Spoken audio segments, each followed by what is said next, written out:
সরকারের উপরে গোস্বা করেছে জামায়াতে ইসলামী, নিদেন পক্ষে অভিমান করেছে, এভাবে বলা যায়। গতকাল ঐক্যমত্য কমিশনের একটা বৈঠক হয়েছে, সেখানে জামায়াতে ইসলামী যোগ দেয়নি এবং সেটার কিছু কারণ তারা জানিয়েছে। এবং আমি পরে দেখলাম যে তারা সম্ভবত আজকের যে সেশন আছে সেটায় তারা জয়েন করবে। জানি না, আমি ভিডিও যখন রেকর্ড করছি ততক্ষণের খবর জানি না, সো পরে কি হয়েছে সেটা বলতে পারবে। কিন্তু গতকাল যে যারা জয়েন করেনি এবং সেটার জন্য কারণ দেখিয়েছে, দ্যাটস ভেরি ইম্পর্ট্যান্ট এবং ইন্টারেস্টিং। জামায়াত যে কারণ দেখিয়ে এই বৈঠক বয়কট করেছে, তার উদ্দেশ্যটা কি, এর মাধ্যমে তারা কি অর্জন করতে চাইছে সেটা নিয়ে আলোচনা করব। তার আগে গতকালই একটা খুবই গুরুত্বপূর্ণ সিদ্ধান্ত হয়েছে।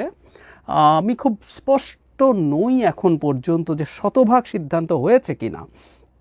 যেমন বৈঠক শেষে আমি যেটা দেখলাম সেটা হচ্ছে জনাব আলী রিয়াজ যে ব্রিফিং করেছেন, সেখানে তিনি বলছেন যে এই ব্যাপারে ঐক্যমত্য হয়ে গেছে। তিনি ৭০ অনুচ্ছেদ দিয়ে তিনি বলছেন, আলী রিয়াজ বলেন ৭০ অনুচ্ছেদ সংশোধনের বিষয়ে ঐক্যমত্য হয়েছে। এক্ষেত্রে শুধু অর্থ বিল ও আস্থা ভোটের ক্ষেত্রে বাধ্যবাধকতা রয়েছে। ৭০ অনুচ্ছেদ নিয়ে আমরা দীর্ঘদিন থেকে আলোচনা করেছি, ক্রমাগত করেছি। যারা আমরা সংবিধানের বেসিকটুকু জানি, আমরা এই ৭০ অনুচ্ছেদ নিয়ে কেউ কথা বলতে ছাড়িনি, কারণ আমরা ৭০ অনুচ্ছেদের এক্সিস্টেন্সের জন্য আমি সবসময় কথা বলতাম যে বাংলাদেশ তার জন্মের সময় থেকে বাংলাদেশে কোনো আইন বিভাগ ছিল না। একটা স্টেটে, একটা ডেমোক্রেটিক স্টেটে সেপারেশন অফ পাওয়ার থাকে, তার ৩টা উইং থাকে, তার এক্সিকিউটিভ থাকে মানে শাসন বিভাগ থাকে, তার বিচার বিভাগ থাকে জুডিশিয়ারি, তার লেজিসলেচার থাকে আইন বিভাগ বলি আমরা। ৭০ অনুচ্ছেদের কারণে আসলে সংসদ আইন প্রণয়নের একটা রাবার স্ট্যাম্প ছিল। ক্ষমতাসীন দল যে এই বিলই আনবে তার বিরুদ্ধে ভোট দিলে যেহেতু সংসদ সদস্য পদ চলে যায় ৭০ অনুচ্ছেদ অনুযায়ী, ফলে সেটা আসলে আর টিকে মানে থাকা না থাকার কোনো মানে নাই। সবাইকে হাঁ বা না দল যা চায় তাই বলতে হতো। সো আমাদের কোনো দিন আসলে লেজিসলেচার ছিল না, দীর্ঘদিন থেকে আলাপ হয়েছে এবং আমরা চেয়েছি ২-৩টা বিষয় বাদ দেওয়ার, সব ক্ষেত্রে ৭০ অনুচ্ছেদে সংসদ সদস্যদেরকে মুক্ত করে দেওয়ার জন্য। সংবিধান সংশোধন কমিশন অবিশ্বাস্যভাবে শুধুমাত্র অর্থ বিল ছাড়া সব ক্ষেত্রে ছাড় দিয়ে দিয়েছিলেন। মানে অনাস্থা প্রস্তাব আনলেও সেটা দলের বিপক্ষে ভোট দেওয়া যাবে, মানে ৭০ অনুচ্ছেদ সংবিধানে রাখার যে স্পিরিট সেটার বাইরে তারা গেলেন এবং আমি স্ট্রংলি এটা কন্ডেম করি। এটা ভুল সিদ্ধান্ত ছিল। কারণ হলো ৭০ অনুচ্ছেদের এক্সিস্টেন্স ছিল মূলত এই কারণে যে আমাদের মতো একটা দেশ যেখানে ডেমোক্রেসি এখনো ম্যাচিওর্ড হয়নি, সকাল বিকাল সরকার পতন হয়ে যেতে পারে, কিছু টাকা পয়সা দিয়ে কিছু সংসদ সদস্য কিনে নিতে পারলেই সব কিছু করে ফেলা যেত। এটা কোনোভাবেই মেনে নেওয়ার মতো বিষয় না। কিন্তু সেটা তারা প্রপোজ করেছিলেন, কিন্তু এখন বলা হচ্ছে এটা আছে এবং অর্থ বিল আছে। আমি একটু ছোট করে যদি যোগ করি, আমরা সর্বোচ্চ কতটুকু করতে পারতাম সেটুকু বলি। পাকিস্তান কনস্টিটিউশন যেটা বলছে তারা কয়েকটা জিনিস, সেটা হচ্ছে সরকার গঠনের সময় বিরুদ্ধে ভোট দেওয়া যাবে না, অনাস্থা ভোটের সময় বিরুদ্ধে ভোট দেওয়া যাবে না, তারপরে সংবিধান সংশোধন তাদের একটা এক্সট্রা আছে, অর্থ বিল এটাও আছে। এগুলো বললে ঠিক আছে। আমি দেখলাম, মানে আমি এখনো নিশ্চিত নই জনাব আলী রিয়াজ যেটা বলেছে এটা পুরোপুরি বিএনপি এভাবে মেনে নিয়েছে কিনা। সম্ভবত কিছুটাও যদি ডিবেট থাকে, কিন্তু যে জিনিসটা আমাদের কাছে আসার জায়গা সেটা হচ্ছে বিএনপি একটা জিনিস আরও যোগ করেছিল এখানে, জাতীয় নিরাপত্তার সাথে জড়িত ইস্যু। মানে এটা খুবই ভেগ এবং এটার বিষয়ে আমি দীর্ঘদিন কথা বলেছি। সেটা হচ্ছে এটা দিয়ে, এটা এত ব্রড, এর মধ্যে অনেক কিছু ঢুকিয়ে দেওয়া যায়। যেমন আমাদের ডিজিটাল সিকিউরিটি একটা জাতীয় নিরাপত্তাটা ঢুকিয়ে দেওয়া হয়েছিল। সো এই বিলটাও ওর মধ্যে ঢুকিয়ে ভোটের ক্ষেত্রে একই রেস্ট্রিকশন দিয়ে দেওয়ার সুযোগ ছিল। এবং জানলাম অনেকগুলো রিপোর্ট হচ্ছে সেখানে তারা এটা বলেছেন সম্ভবত এটা যুদ্ধ বিগ্রহ বা এই ধরনের সিচুয়েশন ছাড়া আর কোনো ক্ষেত্রে অ্যাপ্লিকেবল হবে না। যদি সেটা হয় that's fine, very good. So article 70-র ব্যাপারে ঐক্যমত্য হওয়া, এমনকি এর মধ্যে যদি মানে সংবিধান সংশোধনের বিষয়টাও থাকে, I don't have any problem with that. আর বাকি সব ক্ষেত্রে যদি আমরা এটাকে মুক্ত করে দিতে পারি, মানে অন্তত এই যে অনাস্থা ভোট এবং অর্থ বিল এর সাথে যদি আমরা পাকিস্তানে যা আছে সেটাও বলছি, সরকার গঠন এবং সংবিধান সংশোধন, এগুলো যদি সব যোগ করে নেই, তারপরও আমি মনে করি এটুকু করতে পারলেও এটা একটা অসাধারণ পরিবর্তন হবে। আমরা ৭০ অনুচ্ছেদে একমত হতে পেরেছি, অবশ্য জামায়াত ছিল না গতকাল, আর একমত হতে পেরেছি, এটা আমাদের জন্য খুবই খুবই গুরুত্বপূর্ণ ইস্যু। এটা আমাদের দেশকে কাগজে কলমে অন্তত, এভাবে বলা ভালো, কাগজে কলমে অন্তত একটা ডেমোক্রেটিক স্টেট হিসাবে আমাদেরকে কাজ করতে শুরু করতে দেবে। এতদিন আমরা ডেমোক্রেটিক স্টেট ছিলাম না, আমাদের সেপারেশন অফ পাওয়ার ছিল না, আমাদের কোনো লেজিসলেচার বলে কিছু ছিল না। সো সেটা হতে যাচ্ছে, এটা খুবই চমৎকার ব্যাপার। আরও দু একটা ইস্যুতে কথাবার্তা হয়েছে, আপার হাউসের সিটের সংখ্যা আপার হাউস হবে, এটারও ঐকমত্য হয়েছে, কিন্তু এটা যেভাবে হবে, আমি আগেও বলেছি বিএনপি এটা যেভাবে চায় যে লোয়ার হাউসের সিটের পার্সেন্টেজ বা প্রপোর্শনাল রিপ্রেজেন্টেশন এটা হওয়া, আর তাহলে আপার হাউসের আসলে কোনো অর্থ নেই। আমি এটা নিয়ে আলাদা ভিডিও করেছি।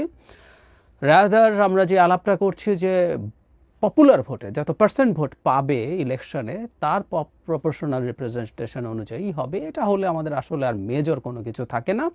চমৎকার সিদ্ধান্ত হয়েছে সংসদীয় স্থায়ী কমিটি নিয়ে, 4টা অন্তত মিনিস্ট্রি, সবচেয়ে গুরুত্বপূর্ণ 4টা মিনিস্ট্রিতে বিরোধী দল থেকে সেটার চেয়ারম্যান দেওয়া হবে। এটাও সরকারের চেকস অ্যান্ড ব্যালেন্স বাড়াতে সাহায্য করবে, এটাও খুবই চমৎকার হবে।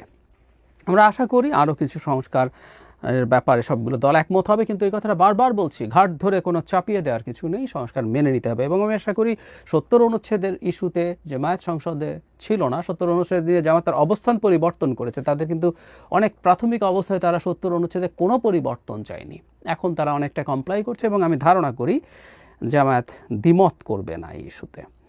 এবার আসলে যে ইস্যুটা নিয়ে কথা বলতে চাই সেটা হচ্ছে জামায়াত ঐক্যমত্য কমিশনে যায়নি গতকাল, তারা কথা বলেছেন এটা নিয়ে, তারা বয়কট করেছেন ফর্মালি। কি বলেছেন সেটা যদি আমরা একটু পড়ি, সেটা হচ্ছে এই রকম, ফর্মালি অফিসিয়ালি তারা কথা বলেছেন। জামায়াতের সহকারী সেক্রেটারি জেনারেল হামিদুর রহমান আজাদ, এটা বিডি নিউজ থেকে পড়ছি, bdnews24.com-কে বলেন, আমরা অন প্রটেস্ট আজকের বৈঠকে যাইনি। বুধবার যাবেন কি না নিশ্চিত বলেননি, এটা এখনই বলতে পারছি না, আলোচনা করে এই বিষয়ে সিদ্ধান্ত নেব। 3 জুন যে প্রধান উপদেষ্টা এবং বিএনপির চেয়ারম্যানের সাথে যে বৈঠক হয়েছে এবং বিবৃতি প্রকাশ হয়েছে, তা যথাযথ প্রক্রিয়ায় হয়নি বলে মনে করেন একজন জ্যেষ্ঠ নেতা। তিনি বলেন, এই জন্য আমরা আজকে জাতীয় ঐক্যমত্য কমিশনের বৈঠকে যাইনি, কারণ এই কমিশনের প্রধান হচ্ছে প্রধান উপদেষ্টা মোহাম্মদ ইউনূস। আমরা প্রধান উপদেষ্টা তারেক রহমানের বৈঠকের বিষয়ে কোনো কথা বলছি না, আমরা বলতে চাই বৈঠকের পর যেভাবে একটি দলের কথায় নির্বাচনের তারিখ বদলে দেওয়ার ঘোষণা হলো, এটা কোনোভাবে মেনে নেওয়া যায় না। জামায়াতের ওই নেতা বলেন, আমরা আশা করেছিলাম দেশে ফিরে প্রধান উপদেষ্টার বিষয়টি রাজনৈতিক দলগুলোকে ডেকে স্পষ্ট করবেন, তাহলে এটা খুব ক্লিয়ার। তারা অন প্রটেস্ট এটা ফর্মালি অন রেকর্ড বলেছেন, অন্য নেতা বলেছেন। আমরা খেয়াল করব এই দুইজনের বৈঠকের পর জামায়াত যে স্টেটমেন্ট দিয়েছিল সেখানে তারা আসলে তাদের এই অসন্তোষ জানিয়েছিল, তারা মনে করে বিএনপির সাথে একমাত্র কথা বলে এটা করা ঠিক না। আমি প্রায় একটা কথা বলছি, মানে রাজনৈতিক দল একটা দল বা দুটো দল এভাবে কি হিসাব হয়? আমি একটা উদাহরণ এভাবে দিই, সেটা হলো ধরুন প্রধান উপদেষ্টা যখন গণতন্ত্র মঞ্চ এবং বাম দলগুলোর সাথে বসে একসাথে সবাইকে দিয়ে বসে, ইসলামিক দলগুলো সবগুলোকে একসাথে দিয়ে বসে, তো এখন ব্যাপারটা কি এরকম হতে পারে যে ধরুন নাগরিক ঐক্য, গণসংহতি আন্দোলন, গণ অধিকার পরিষদ, যে কেউ যদি বলে প্রধান উপদেষ্টা নিরপেক্ষতা হারাচ্ছেন কিনা, তিনি জামায়াত ইসলামের সাথে একা বসছেন, আমাদের সাথে তো একা বসেন না, এটা আমরা কোনোভাবে মেনে নেই না। কথার কথা কেউ যদি বলে, এটার উত্তর আমরা জানি, ওই দলগুলো জামায়াত ইসলামী না। আওয়ামী লীগের অবর্তমানে বাংলাদেশের দ্বিতীয় জনসমর্থনের দল, যদিও তাদের সমর্থন সর্বোচ্চ যে বিএনপি আছে তার সাথে মোটামুটি আকাশ পাতাল ফারাকের মতো, তারপর তারা দ্বিতীয় সর্বোচ্চ দল, সুতরাং প্রধান উপদেষ্টার কাছে তারা এই প্রিভিলেজ পেতে পারেন। তারা যদি এই প্রিভিলেজ পান, ঠিক একইভাবে বিএনপিকেও সেই প্রিভিলেজ পেতে হবে, পাওয়ার কথা।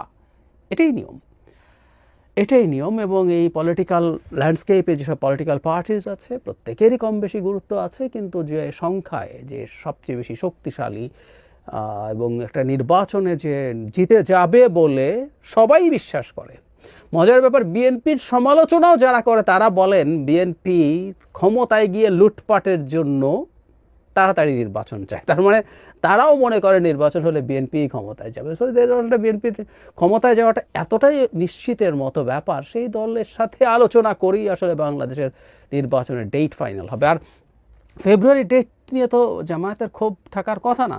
জামায়াত নির্বাচনটা জামায়াতই বরং দুটো উইন্ডো দিয়েছে, তারা ডিসেম্বরের কথা বলেনি, তারা বলেছে হয় রমজানের আগে অথবা এপ্রিলের কথা যেটা বলেছিল সেটাও তারা বলেছে যে ওই সময় হতে পারে। সো এটা তো তাদের যে চাওয়া তার মধ্যেই হয়েছে। জামায়াত আসলে কেন এটা করছে এটা বুঝতে চাওয়া দরকার আছে, এবং করে ব্রিলিয়ান্ট কিছু করলো কিনা। তারা আসলে সরকারকে মেসেজ দিতে চায় যে তারা গুরুত্ব পেতে চায়, তাদেরকে গুরুত্ব দিতে হবে। যেহেতু সংখ্যা যেমনই হোক না কেন, যেহেতু দ্বিতীয় সর্বোচ্চ দল, তারা তাদের সরকারের কাছে এই মেসেজ দিতে চায় যে তাদেরকে কগনিজেন্সে নিতে হবে। তাদেরকে কগনিজেন্সে নেওয়া হচ্ছে, কিন্তু আরও বেশি নিতে হবে। মানে পোস্ট হাসিনার সময়ে জামায়াতে ইসলামীর এক ধরনের নিজেদের মধ্যে নিজেদের প্রতি একটা বড় ধারণা তৈরি হয়েছে বলে আমি মনে করি। ওই সোশ্যাল মিডিয়া বা অনলাইনের বিভিন্ন জায়গায় তাদের সরগোল যথেষ্ট আছে, তারা খুবই সরগরম আছেন। সেটা দেখে তাদের অনেকেরই মনে হয় হয়তো যে তারা খুবই বড় কিছু হয়েছেন, সে কারণে তারা সরকারের কাছ থেকে সেটার অ্যাসিওরেন্স চান। এবং আমি স্মরণ করিয়ে দেই, আমি জাতীয় পার্টি নিয়ে একদিন বলেছিলাম জাতীয় পার্টি নিষিদ্ধ করার জন্য এনসিপি আওয়াজ তুলছে, জামায়াত এর সাথে থাকবে। কারণ জাতীয় পার্টিকে যদি কোনোভাবে নিষিদ্ধ করে দেওয়া যায়, নির্বাচন আসতে না দেওয়া যায়, তখন সরকারের উপর এবং বিএনপির উপরে জামায়াতের বিরাট ল্যাভারেজ তৈরি হবে। তার সংখ্যা যতটুকুই হোক না কেন, সে যদি নির্বাচনে যাব না বলে, সেটা একদমই একতরফা একটা নির্বাচনের প্রবাবিলিটি তৈরি করবে। আমাদের এই বাস্তবতাটা মাথায় রাখতে হবে ভবিষ্যতের পলিটিক্যাল স্ফিয়ারে। যাই হোক, জামায়াত এভাবে চেয়েছে, কিন্তু আমি মনে করি এটা করে যে তারা ব্রিলিয়ান্ট কোনো কাজ করেছে তা না। মানে রাজনীতিতে যা ঘটেছে, রাজনীতিতে যা ঘটে, সব কিছু পছন্দসই হয় না, এবং কখনো কখনো প্রতিবাদও করা যেতে পারে, করা যাবে না তা না। এই যে বয়কটও একটা প্রতিবাদ হতে পারে, একদিন করলাম পরে গেলাম, I wanted to give a message to the chief adviser, হতে পারে। কিন্তু এই যে বৈঠক করলো, নির্বাচনে এগিয়ে আনার চেষ্টা, এবং ফর্মাল স্টেটমেন্টে তো বলা নেই নির্বাচন ফেব্রুয়ারিতে হবে, অনেকগুলো ইফস অ্যান্ড বাটস যোগ করে বলা হয়েছে। তো তাতে সমস্যা কি হলো? তাতে দাঁড়ালো যে খুব ইললজিক্যাল কিছু হয়নি। আবারও বলছি, এই দেশের লোকজন যারা রাজনীতির খোঁজ খবর রাখেন তারাও এটা বিশ্বাস করেন নির্বাচনের ডেট সর্বশেষ আসলে বিএনপির সাথে সে আলোচনা করেই সিদ্ধান্ত নিতে হবে। এবং এরকম একটা ইস্যুতে তারা ঐক্যমত্য কমিশনকে অ্যাভয়েড করলেন, কারণ এখানে প্রধান উপদেষ্টা থাকতে পারেন। প্রধান উপদেষ্টাকে তারা তাদের এক ধরনের প্রতিবাদ দেখাবেন বলে, ওর যখন প্রধান উপদেষ্টা থাকবেন না তখন বসবেন। আমি যে স্টেপটা নিয়েছে ইটস ভেরি এক্সট্রিম, আমার কাছে মনে হয় খুবই এক্সট্রিম। তা বলছি না, রাস্তায় নেমে যান নাই, কিন্তু বেশ এক্সট্রিম। এবং এটা এই ইস্যুতে একেবারেই সাজে বলে বা সেজেছে বলে আমার মনে হয় না। এটা একেবারেই ডিসপ্রপোর্শনেট রিয়াকশন তাদের। তারা হয়তো এটা দিতে চাইবেন, কিন্তু আসলে তাদের মনে রাখতে হবে প্রত্যেকেরই, এটা জামায়াত হোক, এটা এনসিপি হোক, এনি আদার পার্টিজ, তার নিজের শক্তি কতটুকু আছে, তার ওজন কতটুকু আছে, সেটা অনুযায়ী অ্যাক্ট এবং রিয়্যাক্ট করা উচিত। রাজনীতিতে এগুলো মাপ যার নিজের সম্পর্কে ঠিক থাকে না, দুটোই। কারো যদি নিজ সম্পর্কে অকল্পনীয় বড় ধারণা থাকে, অথবা নিজ সম্পর্কে অতি হীনমন্যতা থাকে বা ছোট ধারণা থাকে, তুচ্ছ ধারণা থাকে, কোনোটাই ভালো না। প্রত্যেকে তার শক্তিমত্তার জায়গাটা ক্লিয়ারলি ডিফাইন করা থাকা দরকার, নিজের কাছে মোটা দাগে ক্লিয়ার থাকা দরকার, এবং সেটা অনুযায়ী অ্যাক্ট করা দরকার। গতকাল ঐক্যমত্য কমিশনের বৈঠক বয়কট করে জামায়াত হাসির পাত্র হয়েছে বলে আমি মনে করি। আমি অনেককেই দেখেছি এটা নিয়ে, যারা কোনোভাবেই মানে জামায়াতের গণতান্ত্রিক অধিকারের প্রতি সিম্প্যাথাইজ লোকজনও দেখেছি, যে জামায়াতের এই স্টেপটাকে তারা একেবারেই পজিটিভলি নেননি।